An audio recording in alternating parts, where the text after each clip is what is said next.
Kaya ipinakikita ng Panginoon na bawat tao na tumanggap kay Kristo may nakalaang gantimpala. Pinagagaling batay sa ating pong design ng puso. Anong design ng puso? Ibig kong gumaling. Ibig kong lumakas ang aking katawan. Ibig kong pagpalain ako. Ibig kong maging magandang negosyo. Maghintay ka lang. Sapagkat ang Panginoon di basta-basta. O ito na. Merong action na dapat gawin. Ano pong action? Pag may gusto kang kunin o hingin sa Panginoon, ito man ay anumang bagay ito na gusto mong makamtan, kailangan may action. Ano pong action? Yung action mo para sa Panginoon. Ang hinahanap ng Panginoon, action ng pananampalataya mo.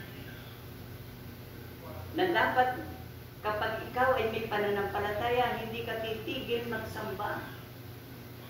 Hindi ka titigil magpuri sa Panginoon. Hindi kahit ikaw'y minararamdaman sa katawan, pinupuri kita, Panginoon, sapagkat ako ay nilikha mo sa mundo. Tuloy-tuloy ang pagpuri. Pinupuri kita, Panginoon, sapagkat ako ay lalakas, sapagkat binigyan mo ako ng at ang banal news at ang aking katawan ay temple of the Holy Spirit. Pinupuri kita, Panginoon, sapagkat ako ay hindi mo pinabayaan maging ang aking mga mahal sa buhay. Purihin natin para walang maganap na problema.